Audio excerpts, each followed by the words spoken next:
नमस्कार मित्रांनो, enjoy learning with Kulkarni sir या यूट्यूब चॅनलमध्ये आपले स्वागत. महाराष्ट्र राज्य माध्यमिक व उच्च माध्यमिक शिक्षण मंडळाने सन 2020-21 या वर्षापासून इयत्ता 12वीसाठी नवीन अभ्यासक्रमाची रचना केलेली आहे. सन 2021मधील 12वीची परीक्षा ही नवीन अभ्यासक्रमानुसार होणार आहे. तर त्यासाठीचा इंग्रजी विषयाचा ॲक्टिव्हिटी शीट फॉर्मॅट नुकताच मंडळाने जाहीर केलेला आहे. तर या व्हिडिओमध्ये आपण इयत्ता 12वी इंग्रजी नवीन अभ्यासक्रमाचा ॲक्टिव्हिटी शीट पॅटर्न बघणार आहोत. ॲक्टिव्हिटी शीट म्हणजेच क्वेश्चन पेपरची रचना 4 सेक्शनमध्ये करण्यात आलेली आहे. सेक्शन फर्स्ट प्रोज सेक्शन 34 गुणांसाठी असेल. सेक्शन सेकंड पोएट्री 14 गुणांसाठी. तर सेक्शन थर्ड रायटिंग स्किल्स हे 16 गुणांसाठी असणार आहे. सेक्शन 4 लिटररी जॉन म्हणजेच नॉव्हेल हे 16 गुणांसाठी असणार आहे. अशा प्रकारे ही 80 गुणांची विभागणी 5 प्रश्नांमध्ये 4 सेक्शनमध्ये करण्यात आलेली आहे. प्रश्नांचे स्वरूप कसे असेल हे आपण थोडक्यात बघू. ऑब्जेक्टिव्ह टाईप क्वेश्चन्स हे 18 गुणांसाठी असतील. तर शॉर्ट आन्सर टाईप क्वेश्चन्स हे 36 गुणांसाठी असणार आहेत व लॉंग आन्सर टाईप क्वेश्चन्स हे 26 गुणांसाठी असणार आहेत. आता प्रत्यक्ष प्रश्नपत्रिकेचे स्वरूप आपण बघू. Section first pros section reading for comprehension, language study, summary and mind mapping हे सेक्शन 34 गुणांसाठी असेल आणि या ठिकाणी 34 गुणांसाठीच प्रश्न विचारले जातील. म्हणजेच यातील सर्व प्रश्न व उपप्रश्न आपल्यासाठी कंपल्सरी असतील. Question 1A read the extract and complete the activities given below हा 12 गुणांसाठीचा प्रश्न असेल. या ठिकाणी पाठ्यपुस्तकातील सेक्शन फर्स्टमधील पाठांपैकी कुठल्याही एका पाठावरील 275 ते 300 शब्दांचा उतारा आपल्याला दिलेला असेल. त्यावर आपल्याला 6 ॲक्टिव्हिटीज दिल्या जातील. त्यात ग्लोबल अंडरस्टँडिंग 2 गुणांसाठी, कॉम्प्लेक्स फॅक्च्युअल 2 गुणांसाठी, तसेच इन्फ्रन्स, इंटरप्रिटेशन किंवा ॲनालिसिस ही ॲक्टिव्हिटी 2 गुणांसाठी असेल. पर्सनल रिस्पॉन्स 2 गुणांसाठी.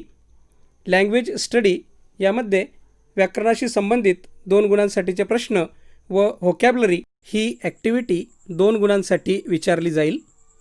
Question 1B language study means non textual grammar यात 4 गुणांसाठी आपल्याला B1 व B2 असे 2 ॲक्टिव्हिटी बेस्ड क्वेश्चन विचारले जातील.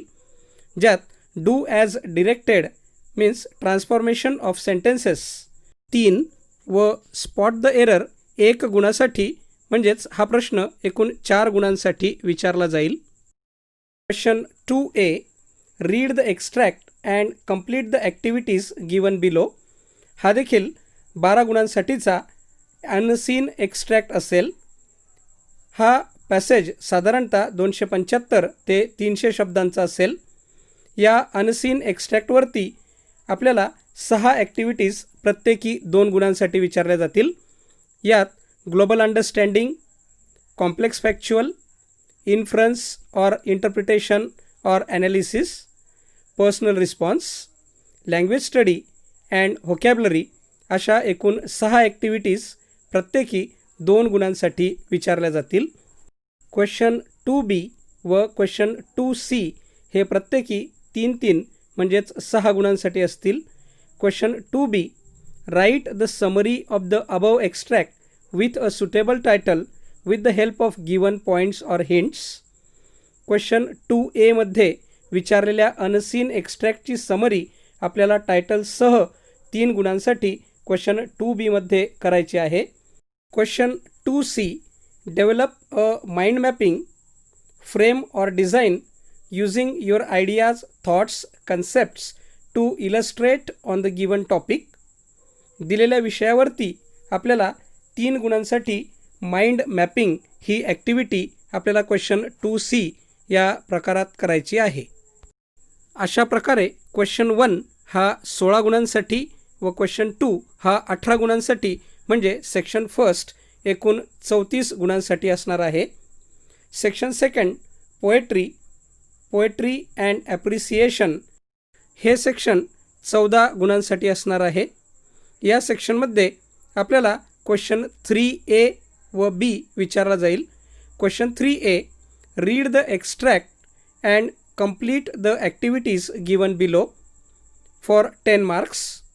यात पाठ्यपुस्तकातील सेक्शन 2 मधील म्हणजेच पोएट्री सेक्शनमधील एक सीन पोएममधील एक्स्ट्रॅक्ट 10 ते 15 ओळींचा दिलेला असेल, ज्यावर 2-2 गुणांसाठीचे 5 प्रश्न म्हणजेच 5 ॲक्टिव्हिटीज आपल्याला विचारल्या जातील. यात global understanding, A2 influence or interpretation or analysis, A3 personal response, A4 poetic device and A5 creativity.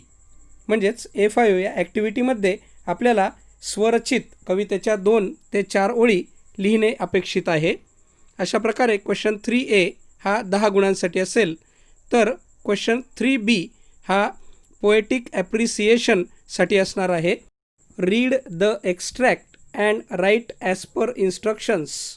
यामध्ये पाठ्यपुस्तकातील सेक्शन 2 म्हणजेच पोएट्री या सेक्शनमधील क्वेश्चन 3A मध्ये न विचारलेल्या एका पोएमच्या 10 ते 15 ओळी दिलेल्या असतील व त्याचे ॲप्रिसिएशन लिहिणे आपल्याला अपेक्षित आहे. हा प्रश्न 4 गुणांसाठी असेल. सेक्शन 3 रायटिंग स्किल्स हे सेक्शन एकूण 16 गुणांसाठी असणार आहे, तर मार्क्स विथ ऑप्शन या ठिकाणी 48 गुण असणार आहेत. म्हणजेच यातील प्रत्येक उपप्रश्नात आपल्याला 3 पर्याय असतील व त्यापैकी आपल्याला एकच रायटिंग स्किल ॲक्टिव्हिटी सोडवणे या ठिकाणी अपेक्षित आहे. Question 4, complete the activities as per given instructions 16 marks. यात 4 उपप्रश्न आहेत. A, drafting virtual message, statement of purpose or group discussion. म्हणजेच क्वेश्चन 4A मध्ये आपल्याला 3 ॲक्टिव्हिटीज दिल्या जातील व या 3 पैकी कोणतीही एक ॲक्टिव्हिटी 4 गुणांसाठी विद्यार्थ्यांनी सोडवणे अपेक्षित आहे. क्वेश्चन 4B मध्ये देखील 3 ॲक्टिव्हिटीज दिलेल्या असतील, ज्यात राईट ईमेल, रिपोर्ट रायटिंग और इंटरव्ह्यू क्वेश्चन्स या 3 ॲक्टिव्हिटीपैकी एक ॲक्टिव्हिटी 4 गुणांसाठी सोडवायची आहे. तर क्वेश्चन 4C, स्पीच रायटिंग, कॉम्पेरिंग और एक्सपान्शन ऑफ आयडिया यातील देखील एक ॲक्टिव्हिटी 4 गुणांसाठी असणार आहे. तर क्वेश्चन 4D मध्ये फिल्म रिव्ह्यू, ब्लॉग रायटिंग और अपील रायटिंग या 3 ॲक्टिव्हिटीजपैकी एक ॲक्टिव्हिटी 4 गुणांसाठी सोडवणे अपेक्षित असेल. म्हणजेच या ठिकाणी क्वेश्चन 4 मध्ये आपल्याला A, B, C व D या 4ही उपप्रश्नांमध्ये प्रत्येकी 3-3 ॲक्टिव्हिटीजपैकी कोणतीही एक ॲक्टिव्हिटी करणे अपेक्षित आहे. म्हणजेच या ठिकाणी आपल्याला पर्याय भरपूर आहेत, परंतु एक गोष्ट या ठिकाणी लक्षात घेण्यासारखी आहे, ती म्हणजे या ठिकाणी दिलेल्या रायटिंग स्किल ॲक्टिव्हिटीज या फक्त इयत्ता 12वीच्या पाठ्यपुस्तकातीलच नाहीत, तर इयत्ता 11वीच्या पाठ्यपुस्तकातील देखील आहेत. त्यामुळे रायटिंग स्किल सेक्शन अभ्यासताना आपल्याला इयत्ता 11वी व 12वी या दोन्हीही पाठ्यपुस्तकातील ॲक्टिव्हिटीज अभ्यासणे अपेक्षित आहे.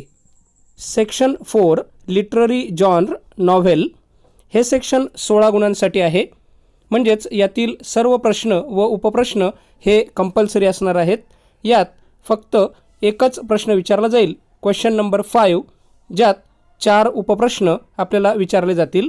Question number 5A, complete the activities given below as per the instructions for 4 marks. यात 2 ॲक्टिव्हिटीज आपल्याला हिस्ट्री ऑफ इंग्लिश नॉवेलवर विचारल्या जातील. Activities to be frame on MCQ, match the columns, chronological order, fill in the blanks, true or false, elements of novel or any other novel activity अशा स्वरूपातील activities यात विचारल्या जातील. व सर्वात महत्त्वाची गोष्ट म्हणजे या प्रश्नात म्हणजेच क्वेश्चन 5A मध्ये विचारल्या जाणाऱ्या ॲक्टिव्हिटीज या टेक्स्टबुकमधील 4.1 हिस्ट्री ऑफ नॉव्हेल याच प्रकरणातील विचारल्या जातील. यात प्रश्नपत्रिका सेट करताना ॲक्टिव्हिटी 1 व ॲक्टिव्हिटी 2 या दोन्हीही सारख्या प्रकारच्या नसतील याची काळजी घेतलेली असेल. म्हणजेच समजा जर पहिल्या ॲक्टिव्हिटीमध्ये MCQs विचारलेले असतील तर दुसरी activity fill in the blank किंवा क्रोनॉलॉजिकल ऑर्डर अशा स्वरूपाची असेल. म्हणजेच दोन्ही ॲक्टिव्हिटीज सारख्या नसतील. Question 5B. Answer in about 50 words to the questions given below for 4 marks. आपल्याला अभ्यासक्रमात दिलेल्या नॉव्हेलचा plot, structure, theme, setting, language, character यावर आधारित प्रश्न आपल्याला क्वेश्चन 4B, C, D यामध्ये असतील. यातील प्रश्नाचे स्वरूप पहिल्या ॲक्टिव्हिटीमध्ये describe, explain, compare, contrast, name, discuss अशा स्वरूपाचे असेल.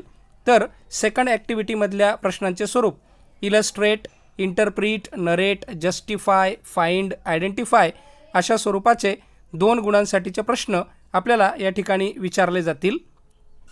यातील सर्वात महत्त्वाची गोष्ट म्हणजे क्वेश्चन 5B मध्ये विचारली जाणारी जी ॲक्टिव्हिटी असेल ही टेक्स्टबुकच्या 4.2 म्हणजेच टू सर्व विथ लव या नॉव्हेलमधलीच असेल. क्वेश्चन 5C मध्ये देखील answer in about 50 words to the questions given below याच स्वरूपाच्या 2-2 मार्काच्या 2 ॲक्टिव्हिटीज ज्यात describe, explain, compare, contrast, name, discuss तसेच illustrate, interpret, narrate, justify, find, identify याच स्वरूपाच्या म्हणजेच क्वेश्चन 5B मध्ये ज्या प्रकारच्या ॲक्टिव्हिटीज विचारलेल्या आहेत त्याच प्रकारच्या ॲक्टिव्हिटीज आपल्याला अभ्यासाला दिलेल्या नॉव्हेलच्या प्लॉट, स्ट्रक्चर, थीम, सेटिंग यावर विचारल्या जातील. परंतु क्वेश्चन 5C हा मात्र फक्त आपल्या अभ्यासक्रमाला दिलेल्या 4.3 म्हणजेच around the world in 80 days या नॉव्हेलवर आधारित असतील. क्वेश्चन 5D हा देखील 4 गुणांसाठी असणार आहे. यातील प्रश्नांचे स्वरूपसुद्धा क्वेश्चन नंबर 5B व 5C याप्रमाणेच 2-2 मार्काच्या 2 ॲक्टिव्हिटीज आपल्याला दिलेल्या नॉव्हेलवर असतील. यात ज्या ॲक्टिव्हिटीज सेट केलेल्या असतील त्या आपल्या पाठ्यपुस्तकातील 4.4 म्हणजेच द साइन ऑफ 4 या अभ्यासक्रमासाठी दिलेल्या नॉव्हेलवर आधारित असतील. अशा प्रकारे प्रश्नपत्रिकेची रचना 5 प्रश्नांमध्ये केलेली आहे.